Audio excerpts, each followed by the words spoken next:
We were standing over there across the street, and I heard her screaming for help. And then we went over there to go see what happened. And then she was inside the mailbox, and we asked her name and age, and she said her name was Erica. Then she said she was 7. So then I said, "Is there a chair in there or something?" She said, "No." Then she showed me a rubber hammer, though. And she busted the first one, though. I busted the other one and ripped the screen out and helped her get out the house. What's up, my beautiful people? I am the Mysterious Black Bandit. Welcome back to the soon-to-be #1 True Crime / Tragic Events channel on YouTube. Y'all already know, before I do any video, I have to show my gratitude to the people that has helped me grow this channel. So, thank y'all so much for continually supporting this channel. Before we get started, go ahead and do your boy a solid.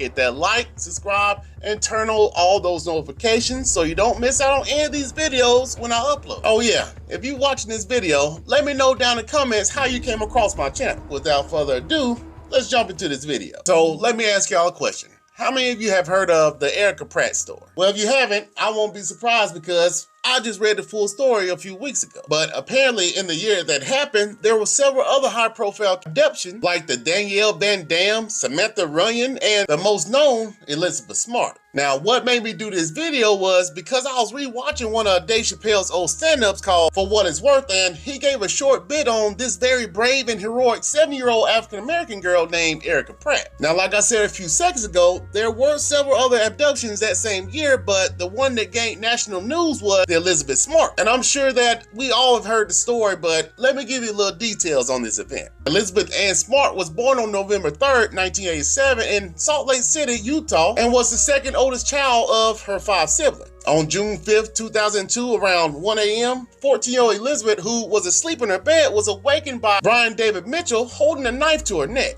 He tells her, "Get up and get out the bed and come with him," then threatens to kill her and her family if she made a sound. After they were out the house, he marches her through the forest for hours until they reached the camp where his wife, Wanda Barzee, was waiting. Now, David was somewhat of a lunatic who believed that he was the prophet of Emmanuel, and he performed a wedding ceremony with Elizabeth, declaring her as his wife once it was over. During a period of 9 months, David repeatedly assaulted her, made her consume large amounts of alcohol and drugs, then forced her to endure these bizarre religious rituals. Now, on the night of that kidnapping, Elizabeth's sister, who was in the same room as her, stated she was pretending to sleep because she was so afraid that he would kill her. But after several months, it suddenly occurred to her that the kidnapper resembled a man who had once worked on their home as a handyman. It was about 11 o'clock at night.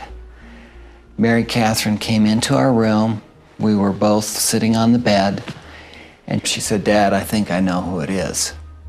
And I was just waiting to hear, "Who is it?"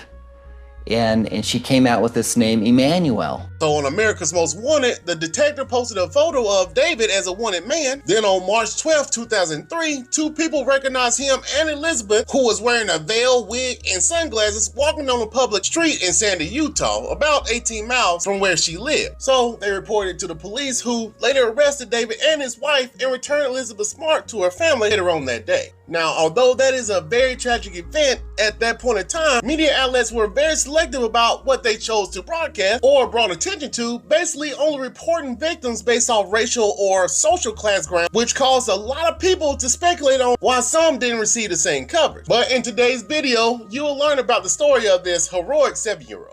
Erica Pratt was born in the year 1994 to her mother, Serena Gillis, who ended up having her when she was an adolescent. So when she was born, she gave up the rights to her grandmother, who lived in Southwest Philly, so she could properly raise her. Now, on July 22nd, 2002, around 9 p.m., 7-year-old Erica, her sister, and one of their friends named Randy Bird were playing outside her grandmother's row house while the adults were allegedly down the street at a block park. The area where they lived at the time used to be a very nice place, but over the years, people started moving away, abandoning all the buildings around her house due to the gangs and drug dealers taking over. Now, while the girls are outside playing, 2 men drove up in a white vehicle with tinted windows and actually called Erica by her name and asked her to come over to the car. But when she didn't respond, one of the men jumped out the vehicle and went and grabbed her. As she kicked and screamed at the top of her voice, the man covered her mouth and continued to drag her to the car. The friend tried her best to help Erica, but the kidnappers were older and stronger than her, so whenever she ran up to them, they would just push her down to the ground. Now, once the man finally made it to the car with Erica, he held her down as the driver took off down the street. Their friend and Erica's sister ran as fast as they could, crying and yelling. They took Erica. And once they reached the grandmother, Randy caught her breath and then started trying to explain what happened. Now, Barbara Pratt, who is the grandmother, immediately calls the police while everyone else practically runs outside to search for Erica, but by that time, she was long gone. Erica's captors had drove her approximately 10 to 12 miles away from where she lived to this abandoned building in the Logan section of Philadelphia, then carried her down to this basement and placed her on this filthy-looking mattress. Then they bound her hand and feet together with duct tape and also wrapped it around her eyes so she couldn't see anything. As the two men were leaving, one of them tossed a bottle of water close to where they placed her, then locked the door behind them. Now, back at the grandmother's house, less than 20 minutes after Erica had been abducted, she received the first of 6 anonymous phone calls from the guys that took her, demanding that she pays $150,000 in ransom if she wanted to see her grandbaby again. And just so the police would know that they were serious, during one of the phone calls, they even allowed Erica, who was obviously in distress, to speak briefly with the grandmother. Now, for them to want this large lump sum of money from a person that lived in the area where Erica and the grandmother lived seemed very strange to the officers, but this is when they learned of the neighborhood rumor that Barbara had gotten a large insurance payout for the death of her son. Back in March of 2002, her son had been murdered and rumors around the neighborhood circulated that she was supposed to be getting over $100,000 for his death. And apparently that rumor reached the wrong set of people and they came up with a plan to kidnap Erica to get the money. But the thing about it, the family never received that amount of money. Now, after the last ransom call, the abductors told them that they had a certain amount of time to drop off the money or they would kill her. Meanwhile, Erica spent the whole night alone in this dark basement with her eyes covered and her hands and feet tied together with only a bag of potato chips and some juice. But the next day, this 7-year-old girl exhibited a level of courage and composure that few adults could hope to ever reach. Once there was complete silence and she could no longer hear her abductors, Erica starts to gnaw through the duct tape for hours until her hands were finally free. She then removes the tape from around her eyes and ankles and slowly feels around through the darkness trying to find a way to the steps she was brought down. Once she found the stairs, she climbs up them as slow as possible just in case there was still someone there that could hear her.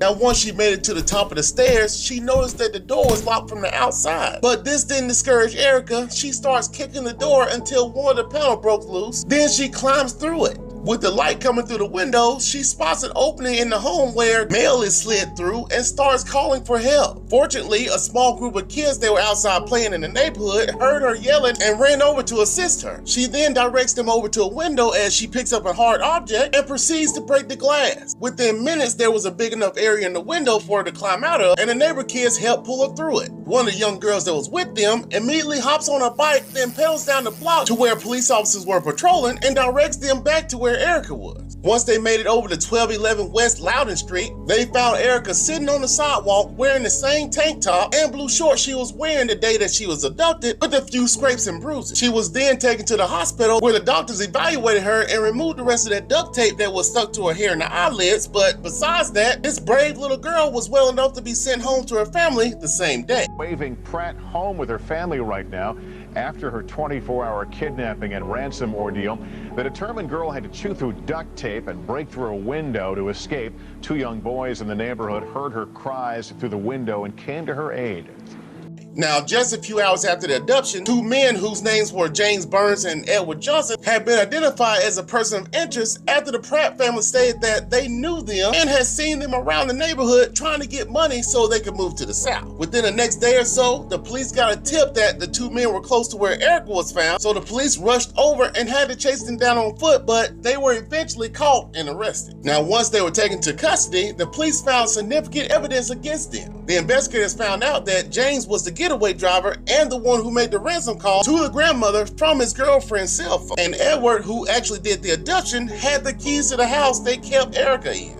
In May of 2003, 24-year-old Edward Johnson pled guilty and was sentenced to 10 to 37 years, and 30-year-old James Burns, who was convicted a month later, pled guilty as well and was sentenced to 14.5 to 49 years for his crimes. Now, because of her problem-solving skills and courage, 7-year-old Erica Pratt was named a nationwide hero and was also named Time's Person of the Week. Not only did this brave little girl escape to save herself, but she also got a good look at the 2 men who took her and helped have them put away day in jail the same week. In the end, this 7-year-old little girl's escape tactic have been cited as a lesson for others and as an inspiration to remind people that not all abductions end in tears. And that will bring this sad but courageous story to an end, my beautiful people. So, what do y'all think about this whole incident? Now, I know back in those days, the only thing we had to let us know what was going on in the world was the news, and I believe that there were several others in this time frame that didn't get much coverage at all. To me, this particular abduction should have been broadcast way more than it was, because Erica's actions and the way she handled the situation could have helped save so many other people who had been abducted back in those days. But I digress. Erica Pratt, if you ever come across this video, I just wanted to let you know that you are a national treasure, and although I know those events were very traumatizing, I hope you're doing very well for yourself. All right, family, that will be it for now.